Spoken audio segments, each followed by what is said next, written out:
Good evening, friends and neighbors. My name is Terry Cotter, and I am a writer and a poet. I also have the privilege of directing elder services here at our beloved West Medford Community Center.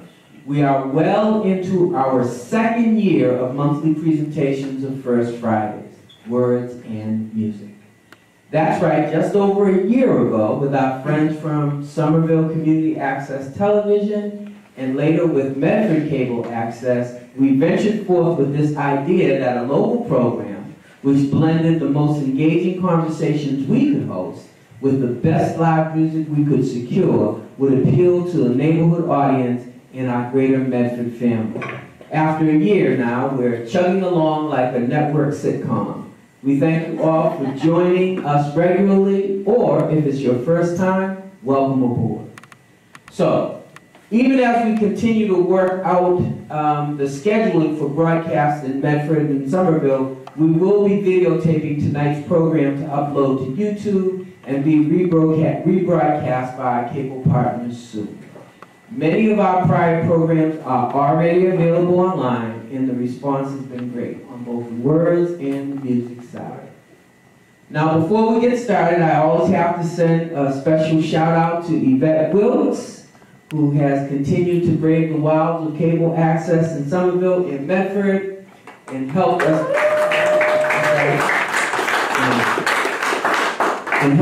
be a part of the future of local TV in both places.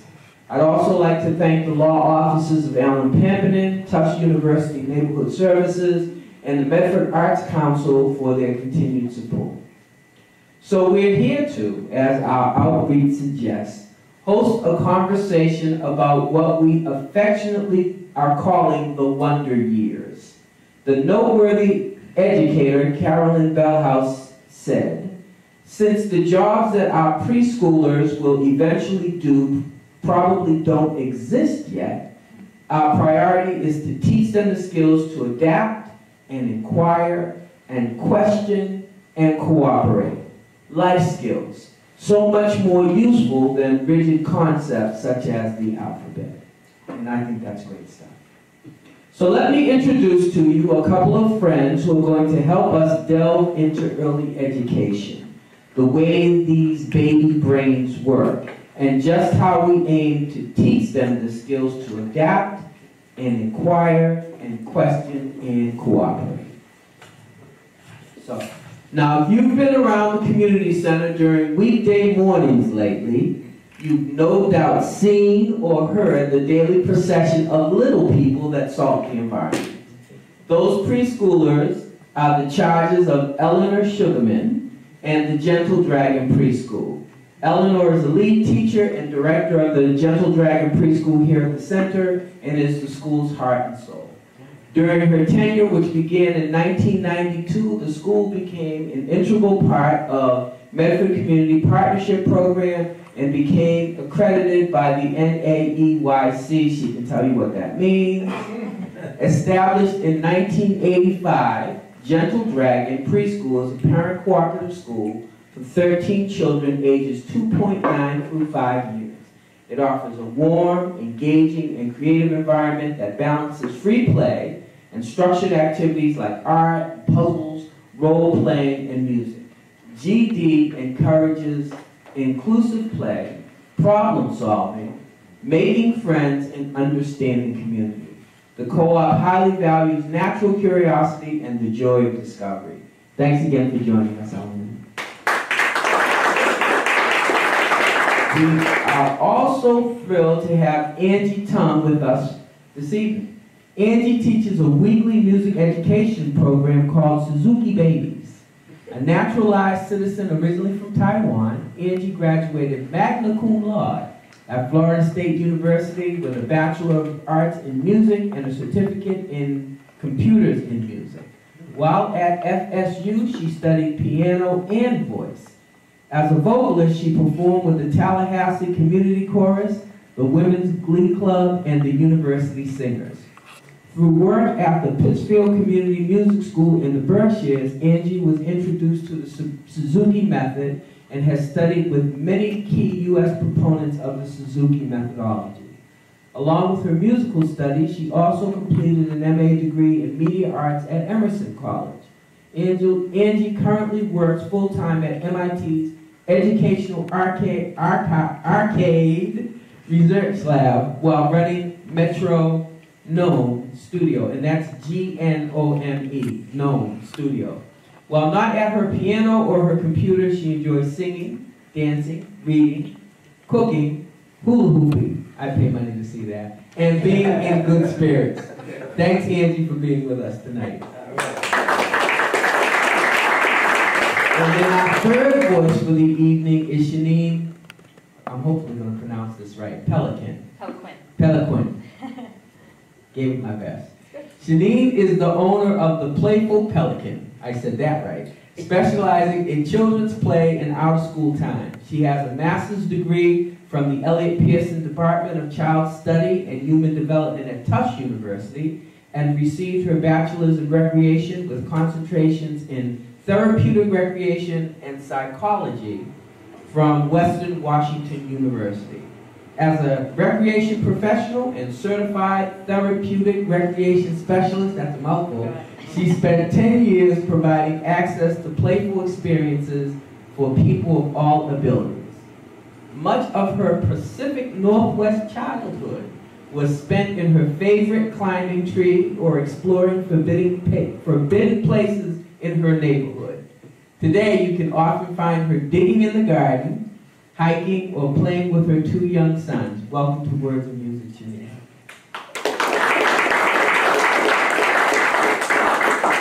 So as I usually do, because I'm a glutton for punishment, I want to begin our conversation with a bit of verse I composed for the evening. It's called Wonder Years. And yes, the 4th book is here. This is the 4th book of the Brown Skin book series. It was just published, so it's hot off the presses. This particular poem, which I just wrote, is not in it. Okay, the Wonder Years. Miraculous engines of salt and light, each one a wonder of God's own might. What makes them gurgle and coo and such? Why do we love them so very much? How are they different at 2 and 3, developing each personality, becoming each lovable mini-me, exploring each special identity, expanding the bond of community? Who will embrace the music and arts? Who will outnumber the sum of their parts? Who will jump higher, run faster, be stronger? Who will exhibit tenacity longer? How is the village in charge of this, treating each one as a precious gift, seeing each smile as a source of bliss, raising each one as a hope to lift? What do the experts tell us to do? Beyond the red, the yellow, and blue, beyond the tying of each foot's shoe, beyond the addition of 2 + 2. If we train up the child in the way it should go, will their yes be a yes and their no be a no? Will faith always show us the high and the low? Will prayer always harvest the seeds that we sow? How do we mold the environment? How do we fashion the biggest tent? How do we nurture what heaven sent? Who gets to own and who must rent? What will our vigilance serve to prevent? What did we buy with each dollar we spent? How did we get it so twisted and bent? That's not how we planned it. That's not what we meant. Miraculous engines of blood and brine, each one a wonder of nature's design. What of their race, their gender and being? Who's to determine what they are seeing? The father, the mother, the sister, the brother? What if we stop and don't have another? If we only bear one, will that be enough? Who do we go to teach us this stuff? We wonder about every child we create. Is the world that they enter too filled with hate? What will we do? What will they do with the stuff on their plate?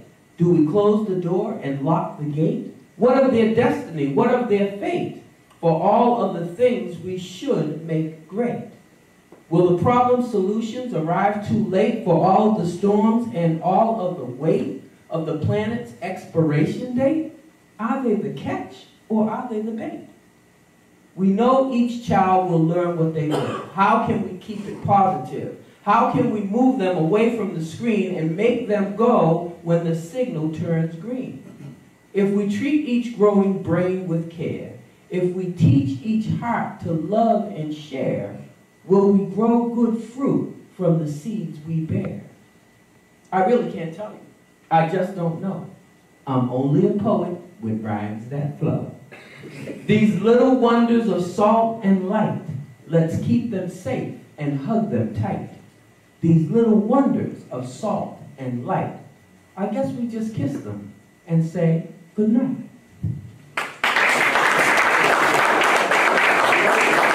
Okay, thank you very much. Thank you. So ladies, conventional wisdom suggests that the classical classroom learning doesn't really begin until the age of 5. I would suggest that you've all seen that equation turned on its head. Ellen, could you talk a bit about what kids are learning in the 2.9 to 4.5 or 5+ years that suggest otherwise? Well, their first big task is to leave their parents. The separation is the first big thing they have to go through. And trust a new environment. Our school happens to be a parent cooperative, so that makes it a little easier because the connection to the families is very, very strong. And then their second task is to learn the schedule of the day, the rules of the environment, their friends' names, the parents' names, and then they begin to watch each other and slowly begin to parallel play. And then as they get closer to kindergarten, they make their first real friendships. And that involves a lot of skills. It involves waiting, it involves sharing, it involves listening, it involves talking, it involves inhibiting your desires to hit your friends, kick your friends. It involves getting control of your body. It involves sitting and listening and meeting, so you can learn and listen to the stories. And it involves waiting in line to wash your hands. All of these skills are really important for the next step of going to kindergarten in the big school. But the most important of all is the emotional social skills, where they learn what their feelings mean, how to express them, how to control them, and how to interact with your other very volatile young friends. Get you started. That really does turn conventional wisdom on its ear, because that's a whole lot. It is. It's tons. Not a little bit. It's tons. Right, a little bit. So Shanine, I want to ask you, how did you, and obviously you had some expertise in these things, but how did you make the decision to go with the educational model that Gentle Dragon has been built on since its inception? What was, and if I can ask you after that, what has your experience at the school been like? I liked it because it wasn't an educational model. I liked it because it was a lot of schools now are saying that they're play-based, but what I research is play and what that means. And when I walked into Gentle Dragon, I saw Eleanor, well, there were a bunch of children, this was my tour, and there were a bunch of children doing various things around the room, and there was one who went over to this piano they had at their old site that was kind of taken apart so the kids could see what the keys were. And this little girl started like banging away on the piano, and at many other schools the teacher would have rushed over and like, no, it's too loud. And Eleanor just kind of like looked, and then a couple of other kids came over, and some brought other random things to make into instruments, and there were 5 children sitting around this piano making all sorts of joyful noises.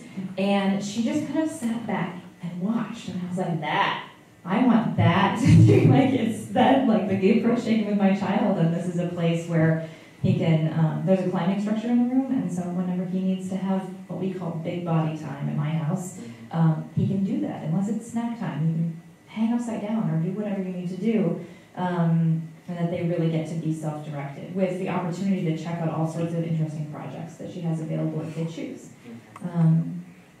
And you know, coming from, we had him in a daycare center when he was really small, when I was in grad school, and the difference in the reports we would get from the daycare, where some teacher who may or may not have known him took like a half an hour to kind of go, yeah, he can check these skills, and it didn't mean anything, to this 3-page, really thoughtful report that Eleanor gave us for our, she'd only known him for 2 months, and she was like, I see him demonstrating number strength here, I see him interacting with his peers this way, and this is when I see this, and like, you could see that she knew each kid really well right off the bat.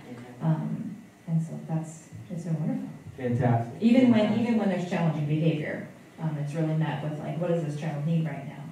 I've seen some challenging behavior. My son is known as I'm not going to put any of your kids on blast, but you know. He doesn't wear shoes on the way out, so Terry and Bill. It's the most amazing thing. That I choose not to pick. Well, you know, you got to choose them carefully.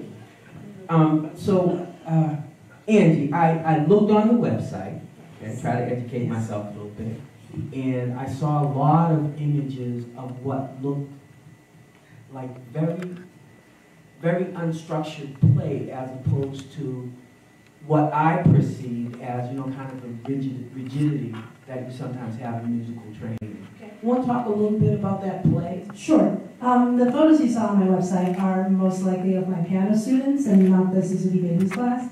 My piano students tend to start, the youngest I've ever taught was 3.5. The babies class covers the earlier stage from 0 to 3.5. So it's the divide of the 2 different programs that I offer. So the piano students, I actually built this over time. So it's funny that you say that you see a lot of playful things. The reputation of the Suzuki method of training is that it's very strict. And it's funny that what you saw on my website does not communicate that to you. It could be either that I chose what the photos that were meaningful to me as a teacher of who I am and what I want to, how I want to teach, and that's what you saw. Or it could be that different Suzuki teachers are just different people. They are going to implement the method differently in their individual students. So one thing that I will say the Suzuki program doesn't really teach the teachers to do is how to do a group class. One of our main principles is that children learn from one another. And as part of that, when you're doing instrumental learning, it is recommended that Suzuki programs have individual instruments lessons plus group class. It's difficult to teach how to teach a group class because so much of that is classroom experience. The teachers have to actually be hands-on and know your students to be able to do that. So what I've done over the years is that I actually ended up developing over 2 types of group classes for my piano program. One is for me to ask them to exercise what I know they already know how to do in their private lessons. And that's more top-down. I ask you to do this, and then it goes through a few activities. And my other class is called Playtime, in which, sorry, it took a little while to get here. That's all right. And that is actually on purpose. I developed that class so that they can have time to be with each other around music. And that isn't entirely my direction of what to do. And the reason that I came about is because I noticed at the end of each group class where I asked them, do this exercise together. And often those exercises are games that we play. But it's still, I'm asking them to do a thing that I know they can do. So what happens at the end of group class, I observed, is that they always want to just play. And I can't get them to leave. It's often dinner time for me. So that turned into, I asked the families, would you be willing to commit to an additional group class every month where they're just open to be with each other, and all the parents said yes. And then quickly turned into their favorite class. Very good, very good. Okay, so we're going to come back to Suzuki in a little while, but I want to just read something that I found interesting when I was trying to do my little bit of research so I could sound relatively intelligent in this conversation. Between 1992 and 2001, university researchers Singer and Singer were looking at early learning. In a study called Playing Make-Believe Prepares Kids for the Real World, they suggested Kids naturally like to play make-believe. Studies have shown how imaginative playing may be used to prepare kids for school. In a number of studies, Singer and Singer's research team trained parents, teachers, and home care providers in make-believe games that included lessons about numbers, colors, shapes, vocabulary, and reading. These researchers found that children who play with their caregivers in these imaginative ways make significant gains in readiness skills, as compared to a control group whose caregivers did not learn these play skills. Playing is also good for caregivers because it involves them as full partners in children's development. So Eleanor, I want to ask you to describe the dynamic of parent involvement in what you do every day at Gentle Dragon. How do you determine who, how, and when? Well, each parent, of course, has different strengths. So there's parents who really enjoy reading with the kids and, embellish the books and point out the pictures and the expression of the people in the drawings. And that's a whole big thing. We know who likes to read, and they'll walk over and snuggle in and do a lot of small group reading. And there's parents who love to get involved with the play foods and have tea parties and act out little stories that way with the children.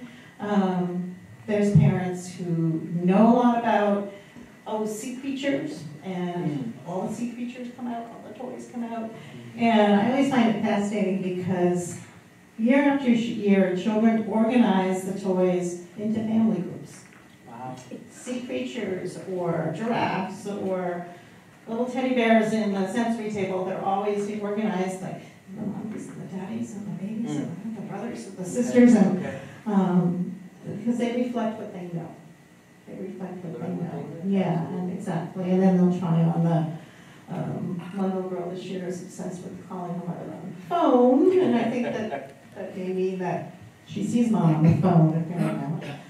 But that's a connection to home for her too. Very good, very good, very good. Now, before I get to Angie, I want to give a little bit of explanation. Again, I want to give a little bit of explanation. This world-renowned Suzuki musical training program is the life work of Dr. Shinichi Suzuki.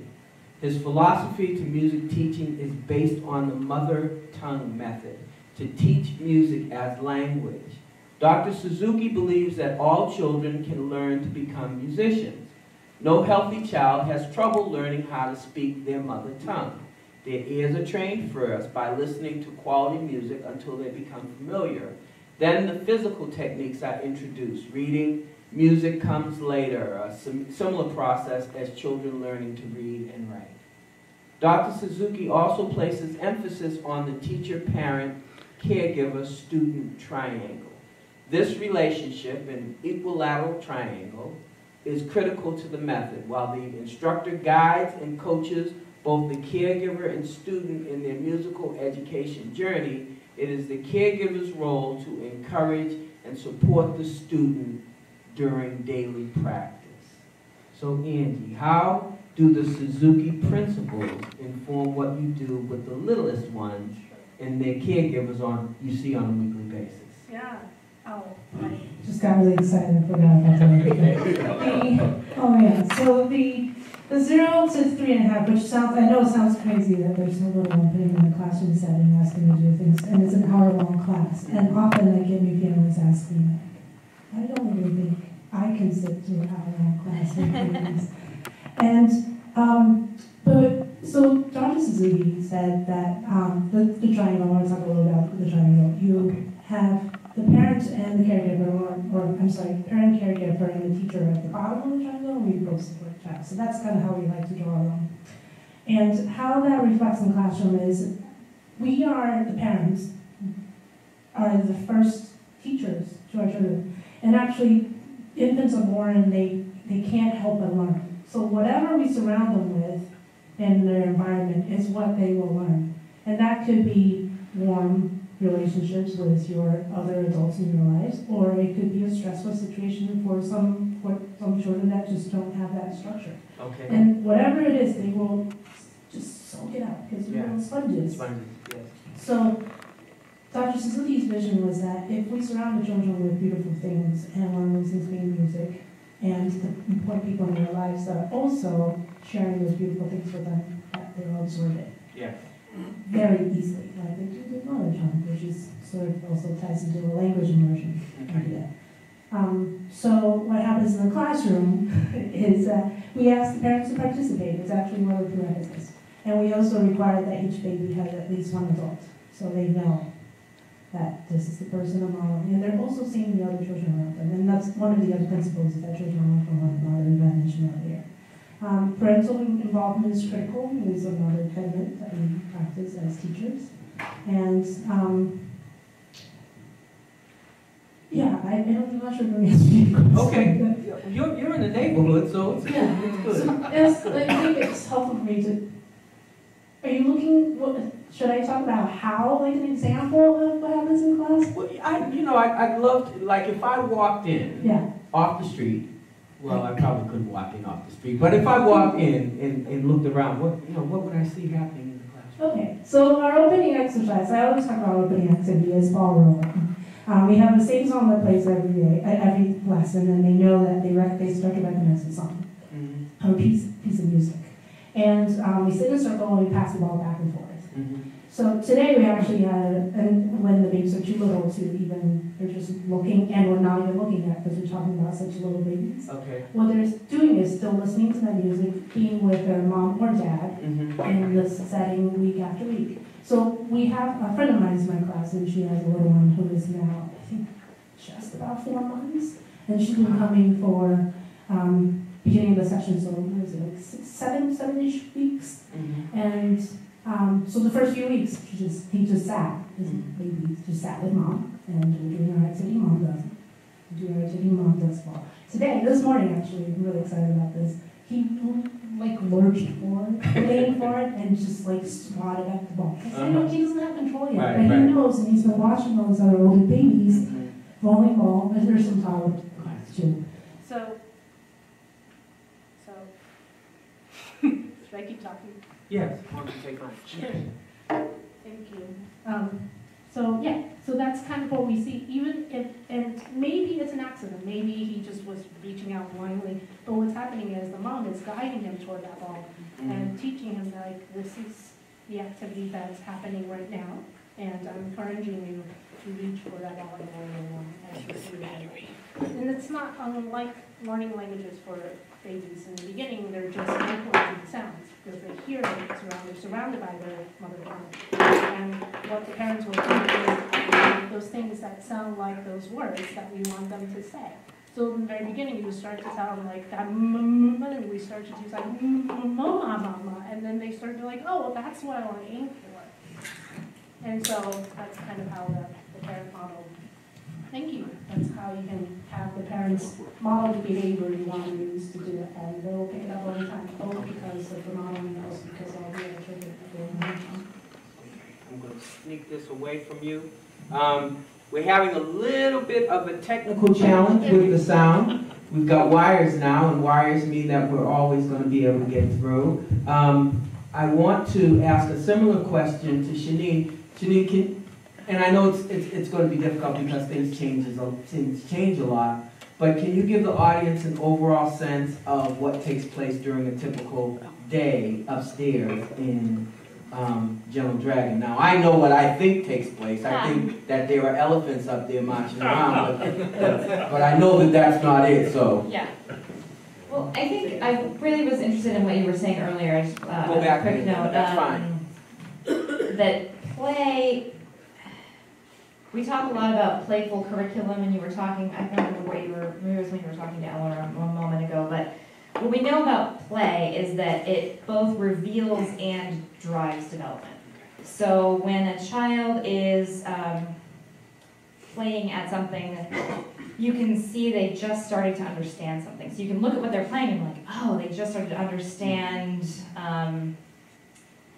maybe, you know, some sort of language, something, and they're playing at, or they're playing at how the phone works, right? I can contact mama this way. This is the way I can connect to her. But it also drives development. Okay. So there's a great kind of academic article, but the child actually, like, when they start playing with the stick as a horse, that's where they actually start to understand that the word horse and the thing that is a horse are different things. It doesn't happen in a classroom. It doesn't happen when the parents say, word and symbol are different things, right? But they actually can use the stick as what's called a pivot to start understanding, like, oh, this thing that I'm calling a horse is not the actual horse, but I can use it as, right? So it helps them understand those things, and that's where symbolic language happens. So play is really amazing. Play is where we develop creativity, problem solving, all the good citizen kind of social skills that we want to see out of children, and those future skills that we want to see. But as you said, like, the grown-ups have taken play and made playful curriculum and playful music classes, and those are necessary as well. But if we evolved to play in ways that build creativity, we have to give kids the opportunity to be in charge of their own play. Take the wraps off. Right, and yes, it drives development, and it's so important for all these things, but we've co-opted so much of play and taken it away from kids for our own goals. So, you know, what I'm seeking to do in my work is help give some of that back to children. If only because they value it, we should too. There's this kind of play as preparation for the future, that you know, if kids are playing with guns, clearly they're going to end up being violent. No, they're just understanding what that is, right? Or that is play their only ability to cope with the present. And it's both, but we talk about it in ways that are very polar opposite. And I think you were saying that the adults play too. You know, they're playing next to, but play is good for all of us. We tend to call it other things, but all of us need to play. That's actually how humans evolved to have brain plasticity through our lifespan. And we call it different things. We call it gambling, we call it fantasy baseball, we call it, you know, book club, but it's play, and we need to give ourselves permission to do that, whether with children or just ourselves. So there's a lot of self-directed play at Gentle Dragon. The days, to get to your actual question, we start with a lot of just children exploring the materials. Eleanor always has kind of sneaky things on the table that look just like toys, but she's actually working on handwriting skills, because there are little fiddly toys, tops, and the little wind-up toys, right, which build finger strength, where the kids are like, oh, wind-up toys. There are puzzles, there are, her favorite right now is this weighted balance thing with blocks. And so they're exploring math and physical properties, but they're just playing, right? Yeah. Just playing. Yeah. And then at some point we transition to a meeting time where there's music and stories and group discussions about life in the classroom, and then snack and more play and some projects that are out and outside time, lunch, more play. I don't know, you can answer anything that I may have missed, but. I like outside time. Is it a lot easier to get outside? Well, no, it's not that. It's they make their move down the back stairs and out the back door, and then they congregate a little bit on the patio, and then, you know, on days that it's nice, they head down to the baby park, and when they come back, then it's time to greet everybody. And, and the seniors, that you get a big kick out of it because they come through, and you've had some real dynamic performers. Oh yes. Well, there's one little girl that has to tell everybody she loves them. That's right. Yeah. That's right. I love you. I love you. Love you. But we come in tired. We come in hot. We come in cold. Always hungry, and we all like zoom. We all zoom to that elevator and, you know, all go up together. But of course, we have to say hi first. And we all get a kick out of it. And, yeah. And you always help me count the kids, too. So. And by the way, you can tell that Shanine is also one of my substitute teachers. I think probably the thing that I get the biggest kick out of is that when they come back in, through the front door, there's always, you know, kind of queuing up, making sure that you have all of them, and them trying to determine who's going to go through the door first, who's going to open the door, who's going to hold the door open, who's going to, and the little internecine warfare that takes place as they try and figure out who's the leader of the pack. A meeting assistant. Yeah, absolutely. It's very interesting. Eleanor, how do you think what you do upstairs in General Dragon is significantly different from what typically happens in a conventional classroom? Without such significant, especially without such significant parental involvement. Well, I think we are much richer because we have so many people coming in with so many different skills, working with the kids, and the kids really learn what each adult likes to do and can do and will do with them. And that's an important skill. That's a very important skill. We allow for a lot more time for free play.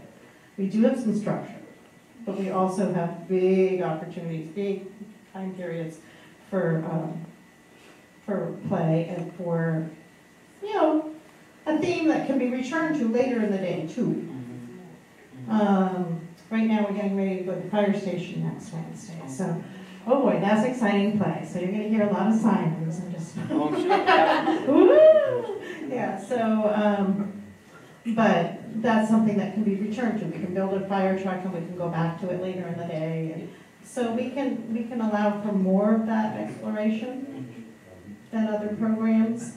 One thing Shanine didn't mention is that I have little tricks for enriching language development, and one of them is at the end of meeting, they have to answer a question before they're allowed to go wash their hands for snack. Oh, okay. And they love it. They love it. What's the question? What's the question? And it's often about, you know, the book we just read, like tell me one of the characters in the book, or tell me one of the things that the characters had to do, or to find, or to remember. And of course today it was, what are we going to see at the fire station? And it would be affirmative. And come up with an answer, and then they're allowed to go wash their hands and get ready for snack. But I learned that from a language teacher who was explaining that you can learn whether or not kids can think of in categories, whether they are paying attention, whether they have short-term memory. There's so many things you can learn just from having each child answer a question every day. And it also helps them with public speaking. Absolutely. So. Absolutely. You've had a couple of really strong public speakers come through your program. I'm remembering one. You don't have him this year. He's going up to the next level. His name began with a G, I think? Grant. It was Grant. It was Grant. And Grant would come in and he would promptly announce to the world who he was and what his business was. And he always had some business. So, and I miss him because he would always come in the office and challenge me about writing poetry. And he'd say, Terry, do you have a poem for me today? So I actually have 2 poems in my new book that were pretty much poems that I wrote because I knew Grant was coming in the office to challenge me about writing poetry. So we, you know, it's real cool. It's real cool. I wanted to ask you, Angie, on the musical side, with the little babies, what kinds of things are the biggest challenges for you in their instruction? Yes. Oh, can I say this and not get in trouble? Honestly, the parents. I will say, I'll preface this with my parents I'm so lucky. I've worked with the most amazing parents. I don't know how that happens, but I honestly love every family I work with, and I feel very lucky to be able to say that. But the challenging part is not that they aren't a joy to work with, is that adults have many more years to have developed what they feel is important to their own priorities, as they should, in order to navigate all the things that we have to navigate, to feel safe or to be successful, all those different things. And so my job then becomes, how do I communicate to them that this is the method that I am teaching, and ask them to trust me, let's try this. Okay. And then you might discover that it doesn't work for your family, in which case that's totally cool. And for my piano students, I actually, over the course of many years, have now developed a very long onboarding process for them to be even join my studio. I almost say my family, because that's really good. That's a little bit, I don't mean to say that to be like, purposely like, oh, isn't that sweet? Just that's how. No, that's what it should be, I think. So yeah, the parents are ridiculous. So I feel like when the parents feel that whatever I'm showing them is starting to feel uncomfortable or unfair, I totally take ownership of that. It means that whatever I've done so far in my teaching to help the parents feel inclusive in the process, and also to show them how this method could work for your family isn't happening in a way that makes the parents feel safe and understood. And that's on me. Like, it's my job to make sure that I do that well. So I am always trying to do better at that. And it's the hardest part of my job. Because I understand, like, I have my own hang-ups too as an adult, and I know that when people talk to me about because I'm a new mom, as you know, and when I'm at the playground talking to another mom who's maybe has a child who's just a little bit older, I start to think about, oh my gosh, am I doing this right? Am I doing something else that's going to be hurtful to my baby? Or am I forgetting to do an entirely swath of things that, yeah. So I try to keep that in mind when I work with my families, including their parents. Well, it's heartening to hear that some folks with professional expertise in child development areas have the same reservations and apprehensions that the rest of us do in terms of raising little bits. Now, I had, my wife and I, she's in the audience there, we had a profoundly premature little girl. She's 24 now, so 23 now, so it's all good. But she was born, I hope I don't get it right, I get it wrong, but I usually do. It's like 24, 25 weeks premature. She was 1.9,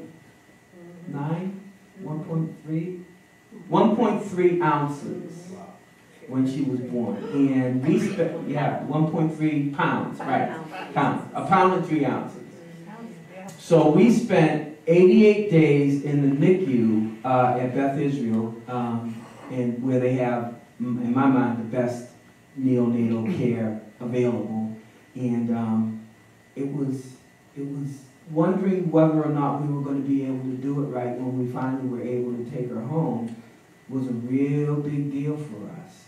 And if it hadn't been for early intervention, where we had a specialist coming in a couple days a week, I think it was, and really working with Maya to make sure that she was at the right measure for this and the right measure for that. And it was a joy for us because we had early folks who were so into the work that they were doing.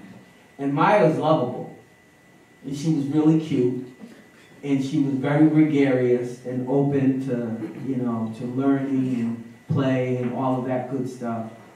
But I can understand where you're coming from when you say, I wonder if I'm doing things right, and you're a pro, but that don't go away. Right? That doesn't go away. Now, Janine, we know, academically that in many instances parents face tremendous social pressures not to be dependent on other people, so that each family has a self-contained, self-sustaining unit. Why is it so key in a place like Gentle Dragon that this social pressure is eliminated? Oh, because you can't do it. And it's a very American bootstraps. My yard, it starts here, and I get to do what I want inside. Nobody's going to tell me what to do. And even my husband used to say, like, well, kids don't come with a manual, and I don't need anybody to tell me what to do. People have been figuring it out for centuries. I'm like, yeah, but there are great guides. You don't have to start over.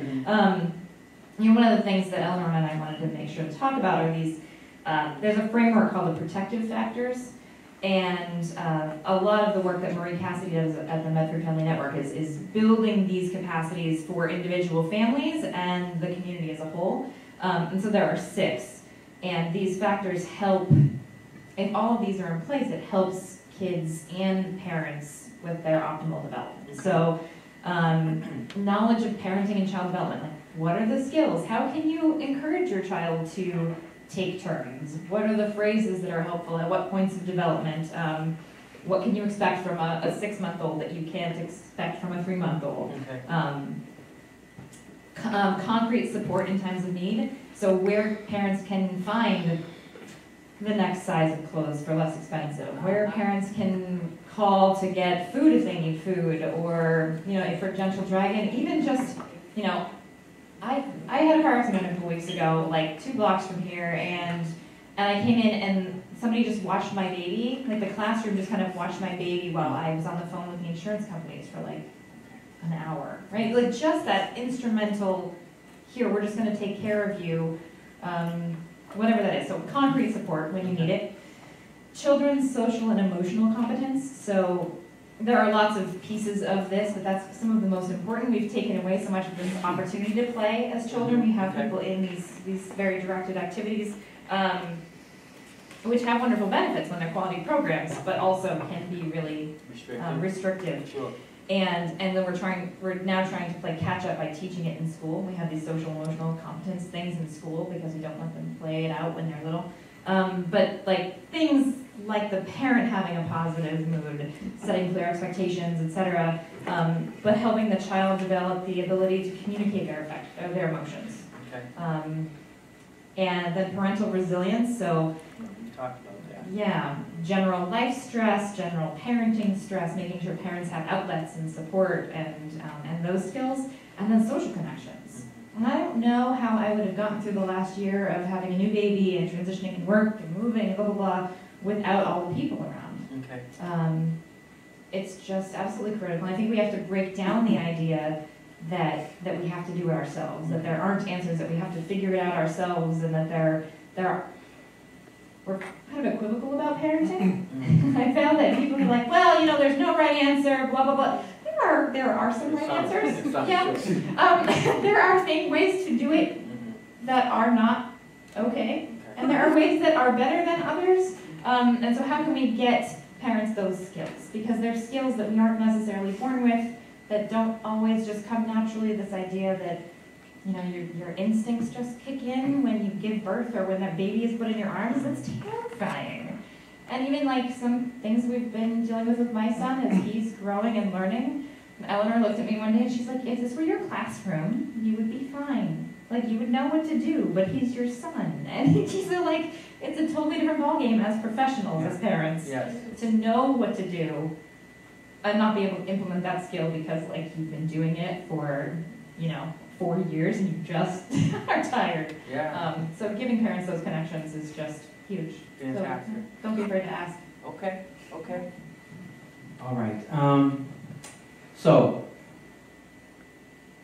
I want to ask this question to everybody. We don't have an awful lot of time left, but I want everybody to, you know, kind of weigh in on this. As a how these little minds work statement, what would you say about what you've learned as an educator? Can I have that a couple hours here? No, I know. I'm sorry. I probably should have led with this. Well, they can really surprise you. They take in a lot more than you think they do. They really do. They take in a lot of what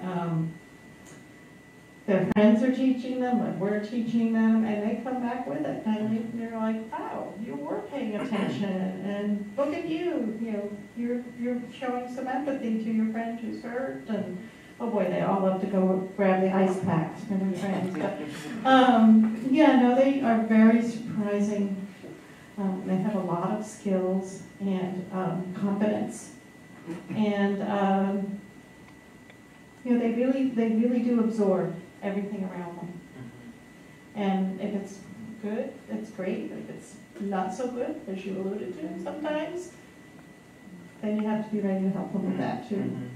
You know, because I watched her older son for several days after the car accident to see how he was processing things. Okay.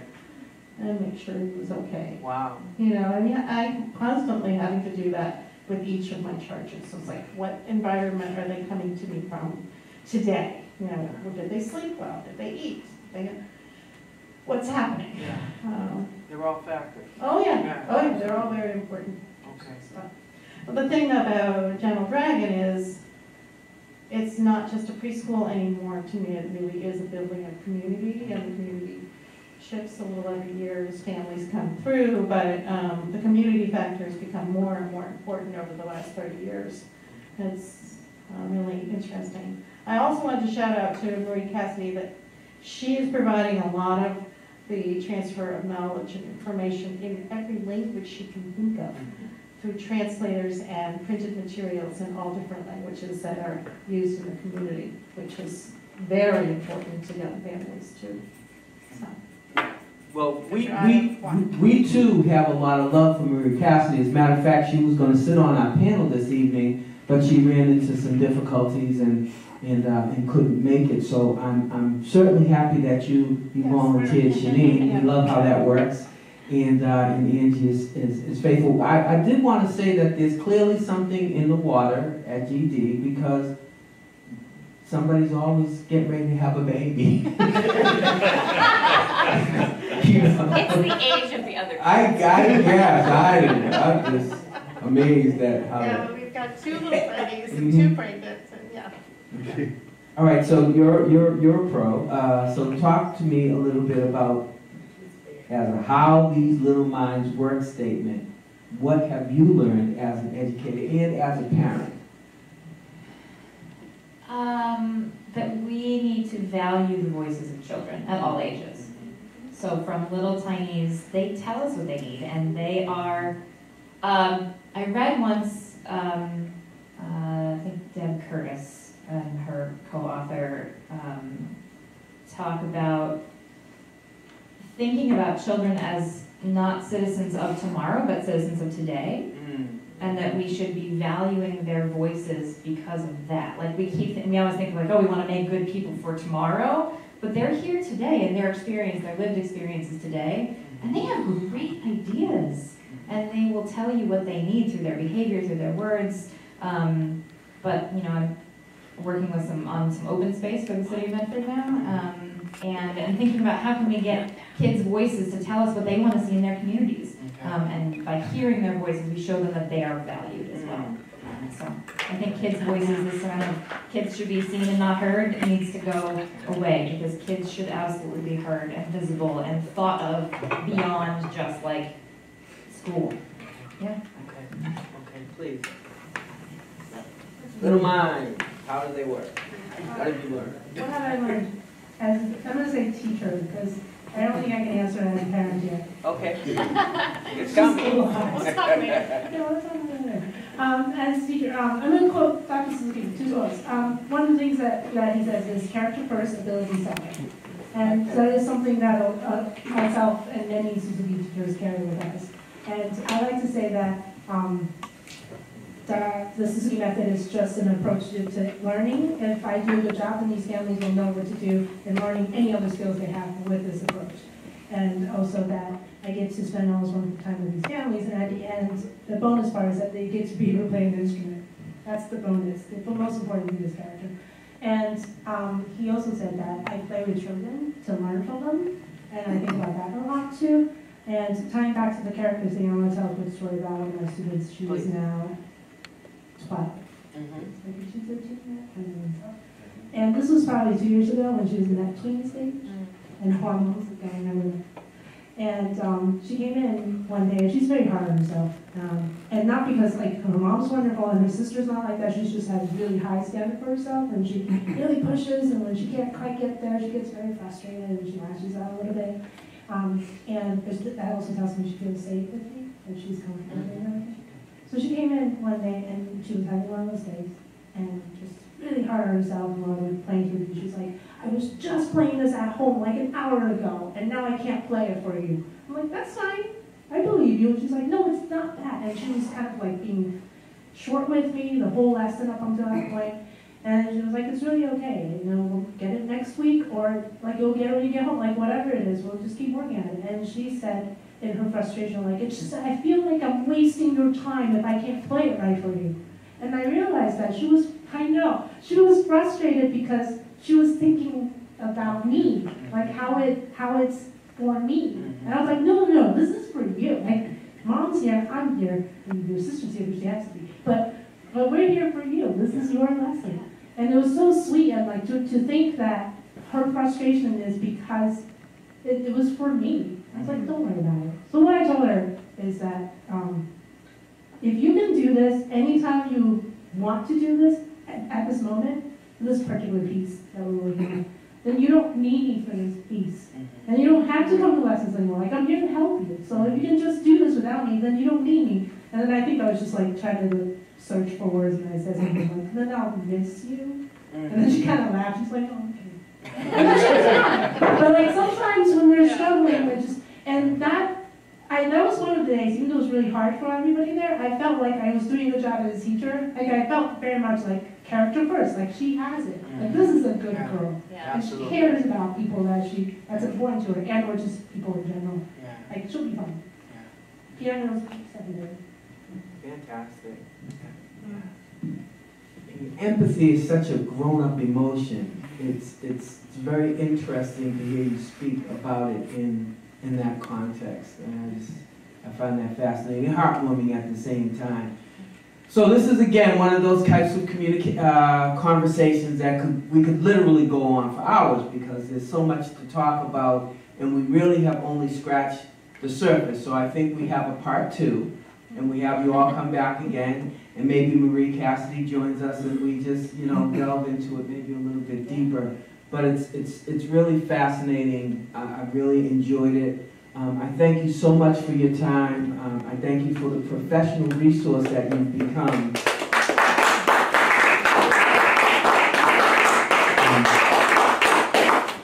Here at the community center, and I did want to ask you, Ellen, and I won't ask you to talk about it for long, but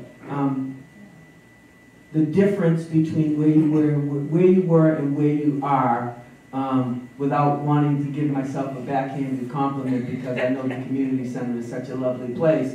But talk about being here at the West Medford Community Center. Sounds lovely. I'm the host. Oh, we love our space. We are on a second floor with sunlight and trees that we can see instead of being in a church basement. And that's huge. That's really huge. And we have a wonderful playground to walk through. We walk through a great neighborhood, and even in the gray, rainy weather we've been having, it's still a really lovely neighborhood. We feel very comfortable here, and we feel very welcome, and we appreciate that. Thank you. You're welcome. You're welcome. Yeah. See, don't I know how to go out and grab one? The feeling is mutual, because the kids came down, and I have the seniors here Tuesday, Wednesday, and Thursday for lunch, and the kids came down fully costumed, Halloween, and they did their thing, and they made some music, and they made some memories here for the seniors, and it's been a tradition, and it goes back to our days with Le Petit Bout. But they were singing in French, and we couldn't understand what they were saying. So so the English thing works for us, and the kids work for us. And we thank you, Angie. Thank you, Shanine. Thank you, Eleanor. You've been a delight, and we'll have to do it again sometime. Okay? All right. Fantastic. Okay, so we're going to pause for the cause while we set up for the musical portion of our program. Please don't go anywhere. I'll come back and introduce that, but you're going to enjoy it. It's going to be a real treat. Thank you all for your attention, and we're done with words. Now it's on to music.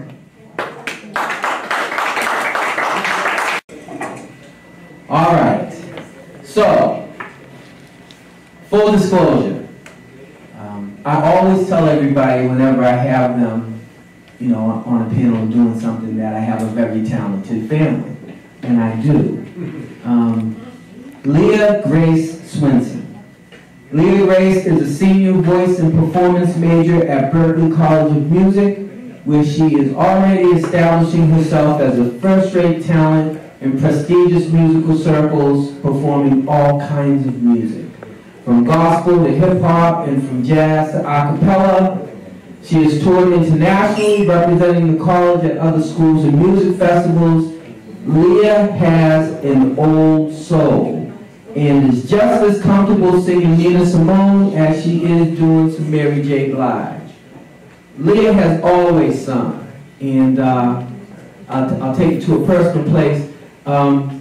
Since like the age of 4, she began performing in Langston Hughes' Black Nativity, an annual gospel rendition of the birth of Christ. And my wife and my daughter, you know, every year that was a pilgrimage for them to go see Leah in Black Nativity. And I'm going to get in trouble because I'm probably the only one in the family that hadn't seen you do it. So I'm really happy to have you here tonight to go make up for some lost time. Okay, but anyways, her early performances led to great notice and honors like singing the national anthem at a Boston Celtics game a few years ago. Leah Grace is a Boston native, but the West Medford Community Center is in for a real treat as she performs this evening.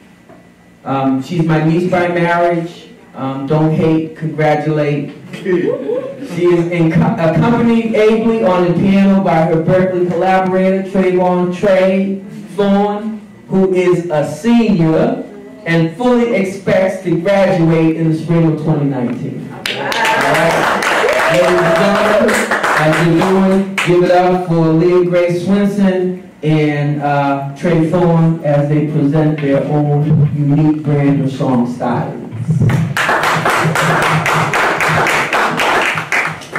Hello, how are you guys doing tonight?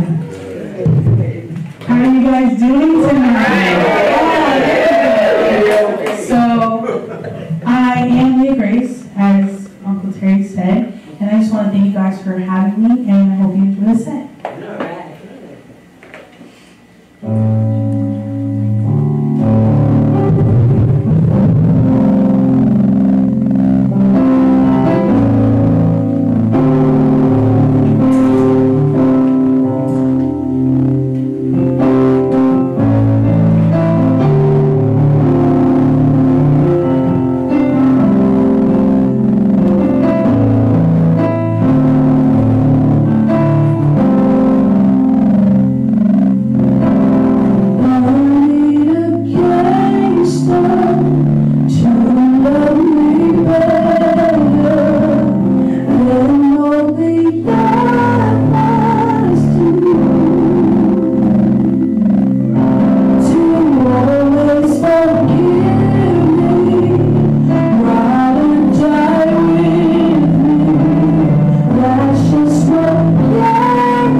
first two songs were Gangsta by Kalani and Sweet Love by Anita Baker. And I'm kind of sad because, you know, she's done before now, but it's okay. You know, she was great. It's great. So, this next song is Crazy by Miles Barkley. Hope you enjoy.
So this next song is Get You by WMCC. You can actually look at the right side of the beginning.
be in love with you.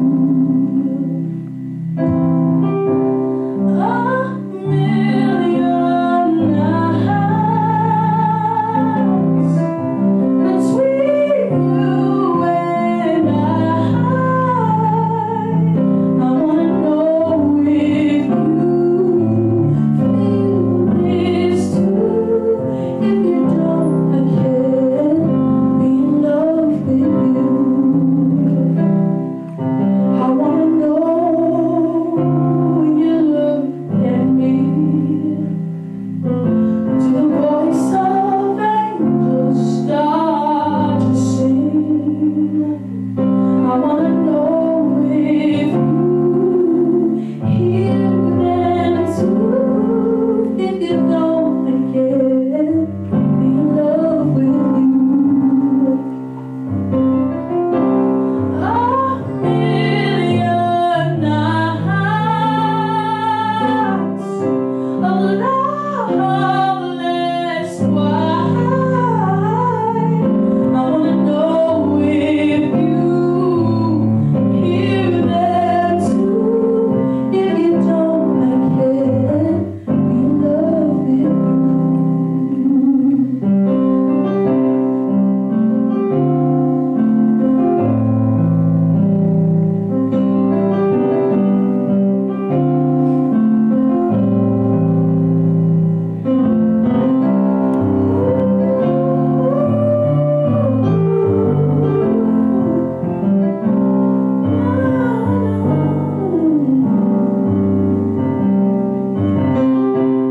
A million nights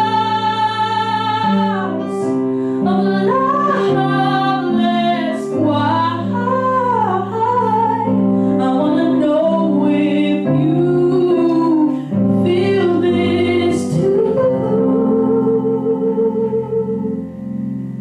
If you don't, I can't be in love with you.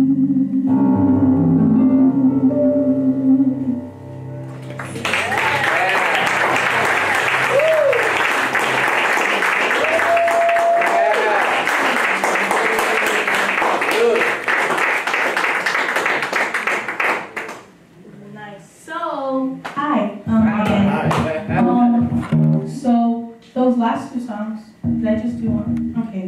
The last song was "Wanna Know" by Sabrina Claudio. She's dope. You should listen to her. Also, this next song is actually my original, and it's the first time I'm ever performing it. So, hope you like it. It's called "Insincerity."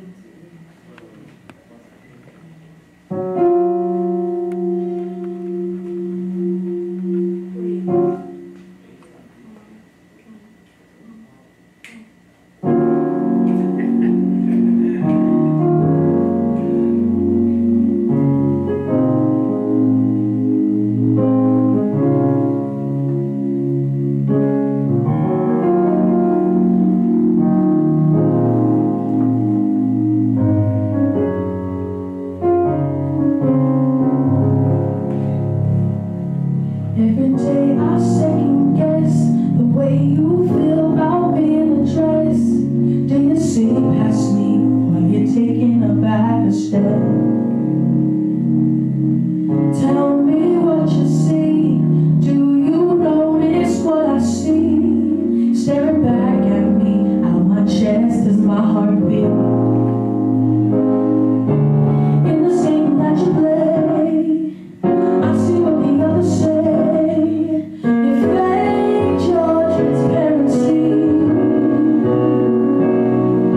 You're telling me you love me, but through your actions all I see is insincerity.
to very much, and it's called Mona Lisa / Masterpiece.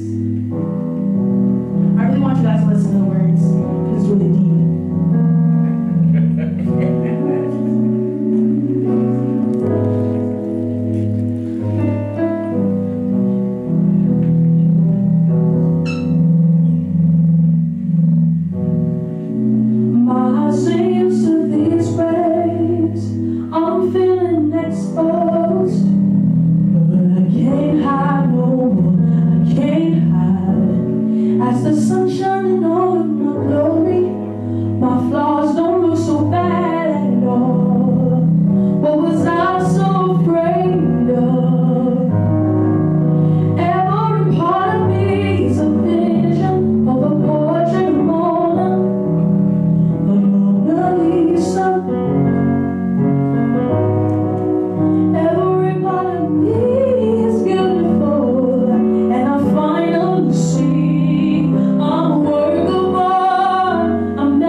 My voice is in right now. I'm very sick.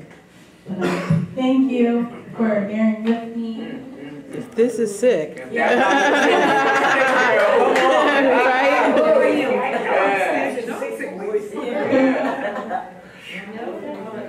You gotta come back and kill it.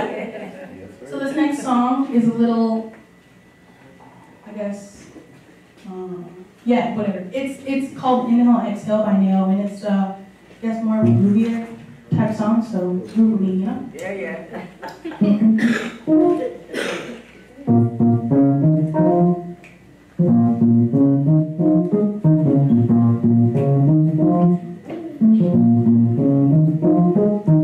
Running out on love, take me to the church and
So, contrary to belief, we are going to slow it down now. That's supposed to be a joke.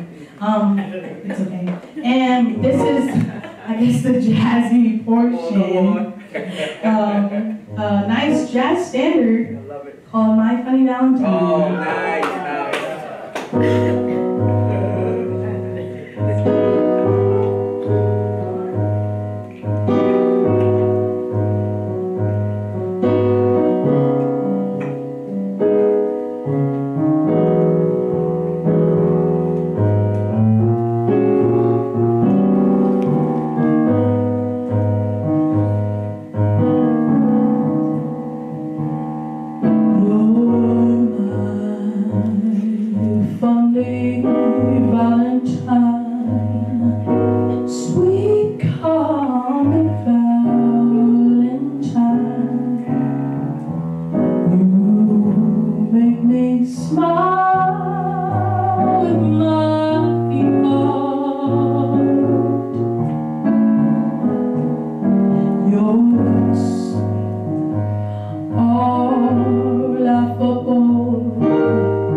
possibly are familiar with the song. It's a pretty famous Beatles song, and yeah, we're going to see what I do with it. Come on. All right.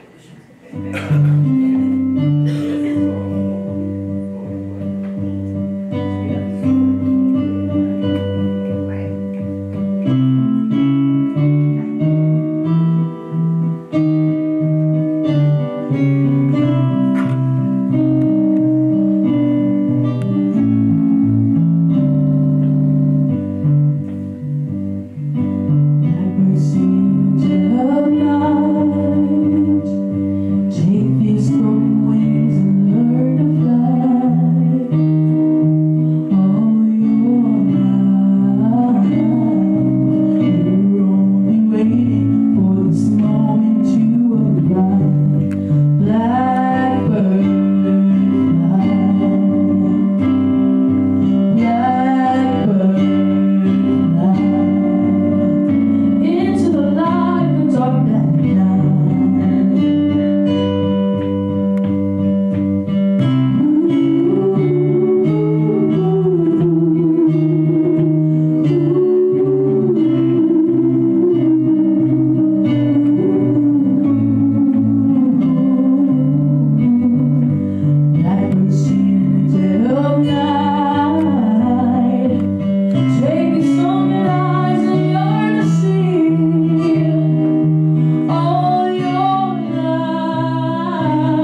last song.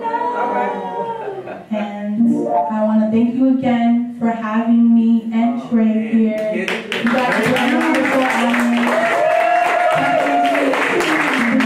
later after I said, if you want to get my information, you'll follow me, keep up with me. But I'm gonna have to put that in there. But yeah, so this is the last song, and the last two songs was Blackbird by the Beatles, as you guys know, and matched with Guillotine by John Bellion. He's a dope artist, so you should check him out too. But yeah, so it's the last song, and it's called Molasses by Hiatus Coyote. They're dope too. Check them out.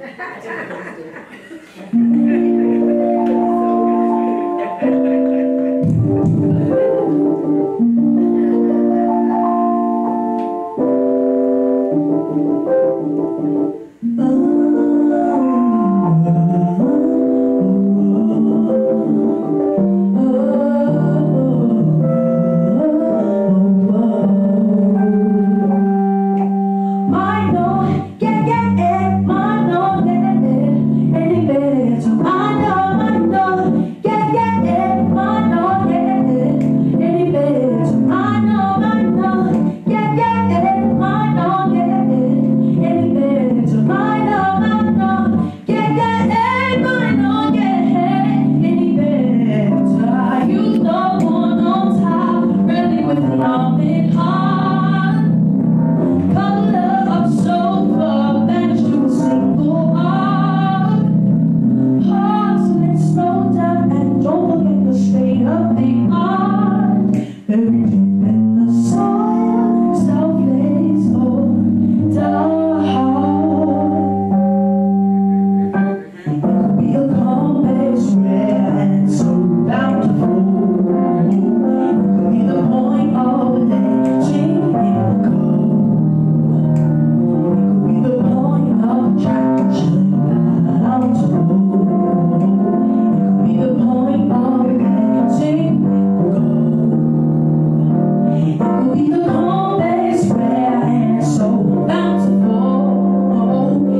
All right, ladies and gentlemen, Lady Grace Winston. Come on, take it on the key. You know, it's just a night of words, another night of words and music at the West Medford Community Center. I want to thank you for coming out and joining us. And she's singing at like 80%. Can you believe that? I know. Right, so she's singing at 100%. So she gotta come back. You know what I'm saying? All right. She can go out and win America's Got Talent, The Voice, and all of those shows right now. You're going to be hearing more about Lady Grace Winston, I guarantee you. And Trey Thorne, you know, brothers like him don't come every day that can really play. You know, that do it in a very soulful, jazzy way. I'm a poet, y'all know it. This is how I do it. Thank you very much for coming out. I want to thank the Words folks. Eleanor Sugarman's still in the house. And we were blessed tonight by a real great evening. Y'all be safe on your way home. Come back next month in December. We'll be talking about churchifying and all kinds of things like that. So join us again soon. Take care now. Thank you. All right. Okay, so let me do the commercial one more time before we leave. Okay, this is the commercial portion of our program. So the new book is called Brown Skin and the Burden Proof of Poet's Revelation. It's literally hot off the presses. If you're interested, I think I have some copies here with me. And next Saturday, November 10th, I'll be doing my book release here at the community center. It's the first place that I go, and I hope y'all can come out, tell all your friends. I'll have all 4 books in the house, so for those of you that don't have the full catalog, you can come and get whatever piece is missing. But this is the newbie, and I'm telling you, it's the best work I've ever done. So I hope y'all will partake. 7:30. 7:30. And when are you going to put that other poem thing? I'm gonna have to do I'm doing another book, probably. I got it. But I'd like to. I'll get it to you, okay? All right, good night, everybody. We've had a great time. Thanks a lot. Be safe. Thank you.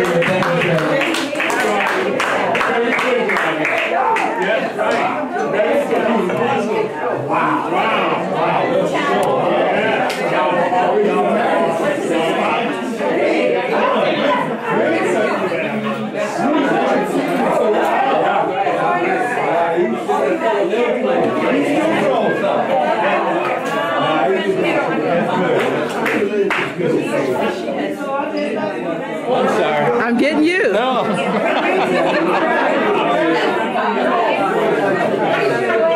Oh, yeah, thank you. Oh, my God. I haven't been able to drive home. Oh, my God. All right, right. Thank you.